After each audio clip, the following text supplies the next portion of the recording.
ನಿಮ್ಮೆಲ್ಲರ ದಿನ ನಗುವಿನಿಂದ ಸ್ಟಾರ್ಟ್ ಆಗಿ ನಗುವಿನಿಂದ ಎಂಡ್ ಆಗಲಿ. ವಿಡಿಯೋ ನೋಡುತ್ತಿರುವ ಎಲ್ಲ ನನ್ನ ವ್ಯೂವರ್ಸ್ಗೂ ನಮಸ್ಕಾರಗಳು. ನಾನು ನಾಗವೇಣಿ ರಾಜು. ಇದೇನು ಸ್ಟೇಜು ಜನಗಳನ್ನ ತೋರಿಸ್ತಿದ್ದೀರಾ ಅಂತ ಅನ್ಕೊಂತೀರಾ? ಇದು ಕೋವಿಡ್ ವಾರಿಯರ್ಸರ್ದ ಹೋರಾಟ. 2005 ಮತ್ತು 6ರಲ್ಲಿ NRHM ಅಂದು ನ್ಯಾಷನಲ್ ರೂರಲ್ ಹೆಲ್ತ್ ಮಿಷನ್ ಅಂತಂದು ಹೇಳಿ ಆ ಪ್ರೋಗ್ರಾಮ್ ಅಡಿಯಲ್ಲಿ ಇವು ಸುಮಾರು ಗುತ್ತಿಗೆ ಆಧಾರದ ಮೇಲೆ ಶುಶ್ರೂಷಾಧಿಕಾರಿಗಳನ್ನ ಅಪಾಯಿಂಟ್ಮೆಂಟ್ ಮಾಡ್ಕೊಂಡ್ರು. ಆ ಅಪಾಯಿಂಟ್ಮೆಂಟ್ ಮಾಡ್ಕೊಂಡು 2016ಗೆ NHM ಅಂತಂದೇಳಿ ಮಾಡಿದ್ರು. NRHM ತೆಗೆದು ಅಂದರೆ ನ್ಯಾಷನಲ್ ಹೆಲ್ತ್ ಮಿಷನ್ ಅಂತ ತಗೊಂಡ್ರು ಅದನ್ನು.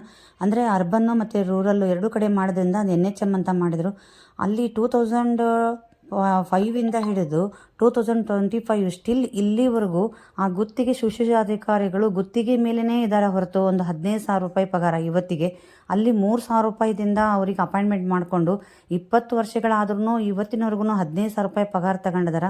ನಿಮ್ಮನ್ನೆಲ್ಲ ಕೋವಿಡಿಂದ ಇವರೆಲ್ಲ ರಕ್ಷಿಸಿದಂಥ ಮಹಾ ತಾಯಂದಿರರು. ಇಂಥ ದುಬಾರಿ ದುನಿಯಾದೊಳಗೆ ಆ 3,000 ರೂಪಾಯಿನೂ ಅಷ್ಟಕ್ಕಷ್ಟೇ, ಈ 15,000 ರೂಪಾಯಿನೂ ಅಷ್ಟೇ. ಇಂಥ ಯುಗದಲ್ಲಿ ಅವರು ಏನು ಕೊಂಡ್ಕೊಂಡು ಏನು ಊಟ ಮಾಡಬೇಕು, ಹೇಗಿರಬೇಕು ಅವರು, ಆದರೂ ಕೂಡ ಅದನ್ನು ಅವರು ಯಾವುದೂ ಲೆಕ್ಕಿಸದೇ ನಿಮ್ಮನ್ನೆಲ್ಲ ಕೋವಿಡ್ ಮಹಾಮಾರಿ ಅಂತ ಕಾಯಿಲೆಯಿಂದ ನಿಮ್ಮನ್ನೆಲ್ಲ ಕಾಪಾಡಿ ಇವತ್ತು ಅವರೆಲ್ಲ ಬೀದಿಯಲ್ಲಿ ಕುಳಿತು ಹೋರಾಟ ಮಾಡ್ತಿದ್ದಾರೆ. ಅವರು ಯಾವುದಕ್ಕೆ ಹೋರಾಟ ಮಾಡ್ತಿದ್ದಾರೆ? ನಮ್ಮ ಗುತ್ತಿಗೆ ಆಧಾರನ ತೆಗೆದು ಕಾಯಂ ಮಾಡಿ, ಇಲ್ಲ ಅಂದರೆ ಸಮಾನ ಕೆಲಸಕ್ಕೆ ಸಮಾನ ವೇತನ ಕೊಡಿ ಅಂತ. ಆದರೆ ಈ ಕೂಗು, ಈ ಮಹಾ ತಾಯಂದಿರ ಅಳು ಯಾರಿಗೂ ಕೇಳಿಸ್ತಿಲ್ಲ, ಯಾವ ಸರ್ಕಾರಕ್ಕೂ ಕೇಳ್ತಾ ಇಲ್ಲ. ನಿಮ್ಮ ಜೀವನದಲ್ಲಿ ನಡೆದಿರುವಂಥ ನೆನಪಿನ ಅಂಗಳಕ್ಕೆ ಅಂದರೆ ಫ್ಲ್ಯಾಶ್ಬ್ಯಾಕಿಗೆ ಹೋಗಿರಿ. ನೀವು ಆಸ್ಪತ್ರೆಗೆ ನೀವು ಹೋದಾಗ ನಿಮ್ಮ ತಾಯಿಯ ಅನಾರೋಗ್ಯದ ಹಿನ್ನೆಲೆ, ನಿಮ್ಮ ತಂಗಿಯ ಡಿಲಿವರಿಗಾಗಿ, ನಿಮ್ಮ ಮಗುವಿನ ಲಸಿಕೆಗಾಗಿ, ನಿಮ್ಮ ತಂದೆಯ ಕಾಲು ನೋವಿನಗಾಗಿ, ಡ್ರೆಸ್ಸಿಂಗ್ ಹಾಕಿಸಿಕೊಳ್ಳೋದಕ್ಕಾಗಿ, ನಿಮ್ಮ ಹೆಂಡತಿಯ ಗ್ಲುಕೋಸ್ ಹಾಕಿಸಿಕೊಳ್ಳೋದಕ್ಕಾಗಿ, ಇದನ್ನೆಲ್ಲ ನೀವು ನೆನೆಸ್ಕೊಳ್ರಿ. ಯಾವುದೇ ರೂಪದಲ್ಲಿ ಆ ಶುಶ್ರೂಷಕಿ ನಿಮ್ಮನ್ನು ಶುಶ್ರೂಷೆ ಮಾಡಿದ್ದಾಳೆ. ತೊಂದರೆ ಹಿಡ್ಕೊಂಡು ನಾವು ಆಸ್ಪತ್ರೆಗೆ ಹೋಗಿಬಿಟ್ಟು ವಾಪಸ್ ನಾವು ನಗ್ತಾ ಆರೋಗ್ಯದಿಂದ ಬರ್ತೀವಿ ಅಂತಂದರೆ ಇದಕ್ಕೆಲ್ಲ ಕಾರಣ ಈ ಶುಶ್ರೂಷಕಿಯರೇ.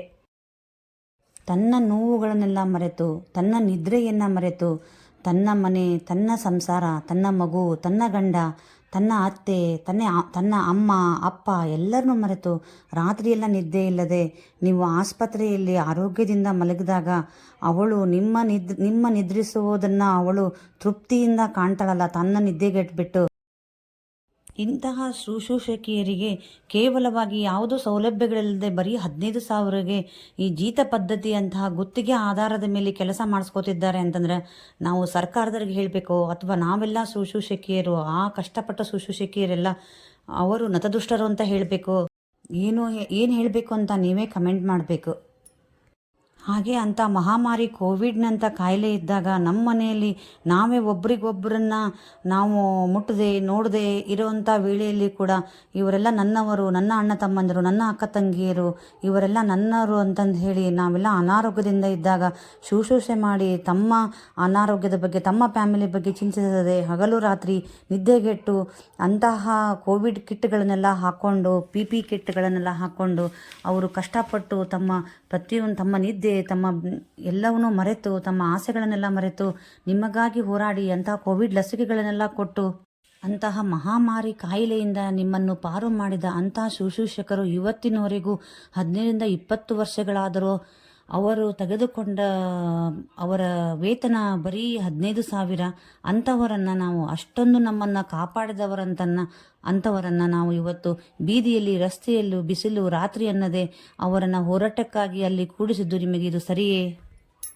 ಆ ಎಲ್ಲ ಮಹಾ ತಾಯಂದಿರರು ಎಲ್ಲ ಇಲಾಖೆಯ ನೌಕರರ ಹತ್ತಿರ, ಆಫೀಸರ್ಸ್ ಹತ್ತಿರ ತಮ್ಮ ಕೂಗನ್ನು, ತಮ್ಮ ಕಷ್ಟವನ್ನು ಕೂಗಿ ಹೇಳಿಕೊಂಡರೂ ಯಾರೂ ಇದನ್ನು ಬಗೆಹರಿಸೋದೇ ಆಗೈತಾ? ಅಥವಾ ಸರ್ಕಾರಕ್ಕೆ ಇದು ಗೊತ್ತೇ ಆಗ್ತಾ ಇಲ್ವಾ? ಅವರು ಏನು ಕೇಳ್ತಾ ಇದ್ದಾರೆ? ಬೇರೆ ಯಾರ್ದು ಆಸ್ತಿ ಕೇಳ್ತಾ ಇಲ್ಲ, ಕಂತೆ ದುಡ್ಡು ಕೊಡಿ ಅಂತ ಕೇಳ್ತಾ ಇಲ್ಲ. ಕೇಳ್ತಾ ಇರೋದು ಒಂದೇ ಒಂದು, ಕಾಯಿ ಮಾತಿ ಇಲ್ಲ ಅಂದರೆ ಸಮಾನ ಕೆಲಸಕ್ಕೆ ಸಮಾನ ವೇತನ ಅಂತ. ನೀವು ಯಾವುದೇ ಒಂದು ಸರ್ಕಾರಿ ಆಸ್ಪತ್ರೆಗೆ ಹೋಗಿ ಅಲ್ಲಿ ಹಳ್ಳಿಲಾಗ್ಬೋದು ಅಥವಾ ಸಿಟಿಲಾಗ್ಬೋದು, ಅರೌಂಡ್ ದ ಕ್ಲಾಕ್ ಅಂದರೆ ಗಡಿಯಾರದ ಮುಳ್ಳು ಹೇಗೆ ತಿರುಗುತ್ತೆ ನೋಡು, ಆ ಯಾವ ವೇಳೆಯಲ್ಲಿ ಹೋದರೂ ಕೂಡ ನಿಮಗೆ ಪಟ್ಟಂತ ಸಿಗೋದು ಅಂತಂದರೆ ಆ ಶುಶ್ರೂಷಕಿಯರೇ. ಹಾಗೆ ಮುಗುಳ್ನಗುತ್ತಾ ತನ್ನ ಅನಾರೋಗ್ಯವನ್ನು ಮರೆತು ಎಲ್ಲರ ಆರೋಗ್ಯದ ಕಡೆ ಗಮನ ಕೊಟ್ಟು ಎಲ್ಲರಿಗೂ ಟೈಮ್ಗೆ ಕರೆಕ್ಟಾಗಿ ಇಂಜೆಕ್ಷನ್ನು, ಮಾತ್ರೆ, ಇನ್ಸುಲಿನ್ನು, ಡ್ರೆಸ್ಸಿಂಗು ಎಲ್ಲವನ್ನೂ ಕೊಟ್ಟು ತನ್ನ ಅನಾರೋಗ್ಯದ ಬಗ್ಗೆ ಗಮನವಿಲ್ಲದೆ ಎಲ್ಲರ ಆರೋಗ್ಯದ ಬಗ್ಗೆ ಗಮನ ಕೊಡ್ತಾಳಲ್ಲ, ಇಂಥವಳು ಆ ತಾಯಿಗೆ ಸಮಾನಳು. ಆದರೆ ಆ ತಾಯಿ ನಮ್ಮ ಮನೆಗಷ್ಟೇ ತಾಯಿಗಿರ್ತಾಳೆ. ಆದರೆ ಈ ಶುಶ್ರೂಷಕಿ ತಾಯಿಯಂದಿರು ಎಲ್ಲರಿಗೂ ತಾಯಿಯಂದಿರು ಈ ಶುಶ್ರೂಷಕಿಯರು. ನೀವೆಲ್ಲ ನಿಮ್ಮ ಫ್ಯಾಮಿಲಿಯೊಂದಿಗೆ ನೀವು ಚೆನ್ನಾಗಿದ್ದು ಅವರನ್ನು ಅಲ್ಲಿ ಆ ಥರ ಕೂಡಿಸಿದ್ದು ನಿಮಗೆ ಸರಿ ಅನಿಸುತ್ತದೆಯಾ? ನನಗೇನೋ ಸರಿ ಅನಿಸಂಗಿಲ್ಲ. ಪಾಪ ಅಷ್ಟೆಲ್ಲ ಕಷ್ಟಪಟ್ಟು ಅಂಥ ತಾಯಂದಿರಿಗೆ ನಾವು ಇವತ್ತು ಬಿಸಿಲಲ್ಲಿ ಮತ್ತು ರಾತ್ರಿಯೆಲ್ಲ ಅವರು ಇಷ್ಟು ಕಷ್ಟ ರಸ್ತೆಯಲ್ಲಿ ಕೂತ್ಕೊಂಡು ನಮ್ಮನ್ನೆಲ್ಲ ಕಾಪಾಡಿ ನಮ್ಮನ್ನೆಲ್ಲ ಆರೋಗ್ಯವನ್ನು ಕೊಟ್ಟು ಅವರಿಂದನೇ ನಮಗೆ ಆರೋಗ್ಯ ಅಂದಮೇಲೆ ಅವರನ್ನು ಈ ಥರ ಕೂತು ಅವರ ಕಷ್ಟವನ್ನು ನಾವು ನೋಡಿಲ್ಲ ಅಂತಂದರೆ ಇದು ತಪ್ಪಾಗುತ್ತೆ ಫ್ರೆಂಡ್ಸ್. ಅದರಲ್ಲಿನೂ ಒಬ್ಬಳು ನಿಮ್ಮ ತಂಗಿ ಆಗಿರ್ಬೋದು, ಅವಳ ತಾಯಿ ಆಗಿರ್ಬೋದು, ಇವರೆಲ್ಲ ಹೋರಾಟಕ್ಕೆ ಕುಂತಿರೋರನ್ನ ಹೇಳ್ತಾ ಇರೋದು. ನಿಮ್ಮ ಅಕ್ಕ ಆಗಿರ್ಬೋದು, ನಿಮ್ಮ ಫ್ರೆಂಡ್ ಆಗಿರ್ಬೋದು, ಯಾರಿಗಾದರೂ ನೀವು ನ್ಯಾಯ ಕೊಟ್ಟಂಗಾಗತ್ತೆ. ನನ್ನೆಲ್ಲ ವ್ಯೂವರ್ಸ್ಗೂ ನಾನೊಂದು ರಿಕ್ವೆಸ್ಟ್ ಮಾಡ್ಕೊಳೋದು ಏನು ಅಂತಂದರೆ, ನೀವು ಯಾವತ್ತಾದ್ರೂ ಈ ಸಿಸ್ಟರ್ ಅಂತ ಕರಿತಿರಲ್ಲ, ಇವ್ರ ಕಡೆ ನೀವು ಸಹಾಯ ತಗೊಂಡಿದ್ರಿ ಅಂತಂದರೆ ನೀವು ಎಲ್ಲಿವರೆಗೂ ನಿಮಗೆ ಅವ್ರಿಗೆ ನ್ಯಾಯ ಕೊಡಿಸೋವರೆಗೂ ನೀವು ಲೈಕು, ಕಮೆಂಟು, ಶೇರ್ ಮಾಡಿದ್ರಿ ಅಂತಂದ್ರೆ ಮಾನ್ಯ CM ಸಿದ್ದರಾಮಯ್ಯನವ್ರಿಗೂ ಗೊತ್ತಾಗಬೇಕು. ಅಲ್ಲಿವರೆಗೂ ನೀವು ಮಾಡಿದ್ದೇ ಆದರೆ ಇವ್ರಿಗೊಂದು ನ್ಯಾಯ ಸಿಗ್ತೈತಿ ಅಂತಂದು ಹೇಳಿ ನಾನು ಹೇಳ್ತೀನಿ. ಪ್ಲೀಸ್ ಹಾಗಾದರೆ ಲೈಕ್ ಮಾಡೋದನ್ನು, ಕಮೆಂಟ್ ಮಾಡೋದನ್ನು, ಶೇರ್ ಮಾಡೋದನ್ನು ಮರಿಬೇಡಿ. ಏನೇ ಬರಲಿ ಏನೇ ಬರಲಿ